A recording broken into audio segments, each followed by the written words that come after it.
আপনি যদি তারেক রহমানের নাম ভাঙান, কি আমার নাম ভাঙান, কে কোথায় ভাঙাচ্ছে, এটা কি আমার কন্ট্রোলের ভিতরে থাকবে?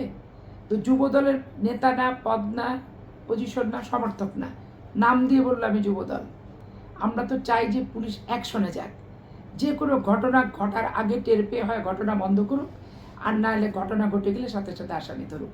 তাহলে পুলিশ সম্পর্কে যে 15 বছরের ধারণা, এইটারও তো পরিবর্তন হওয়ার প্রয়োজন আছে। তো এইটার পরিবর্তন করতে গেলেও পুলিশকে তো তৎপর হতে হবে, অ্যাক্টিভ হতে হবে, বিচার ব্যবস্থাটা ত্বরান্বিত করতে হবে, তাহলে তো মানুষ ভয় পাবে। যে একটা এক্সাম্পল বিচার হলো এরকম, চাঁদাবাজ ও বলছে যে চাঁদাবাজি করতেছে বিএনপি।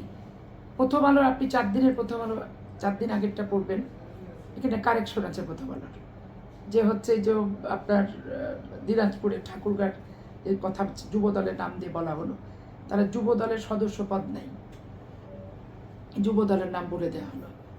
এখন নাম দিয়ে বলছি কিনা তাও জানি না, পত্রিকা আসছে এভাবে, কিন্তু প্রথম আলো বলছে যে না, তারা যুব দলের কোথাও কোনো জায়গায় সদস্য না। তাহলে এই যে বিএনপির নামে দশায় দিল পরে সুপরিকল্পিতভাবে প্রত্যেকটা জিনিস, ওই -2 এর ফর্মুলাটা যেহেতু এদের আছে, আমাদেরকে আওয়ামী লীগের মতো বানাতে চাচ্ছে, যে অপকর্ম, সন্ত্রাস, এটা ওটা দিয়ে আমরা ওরকম করতে, যে তাদের এগুলো বানানো পাতানো।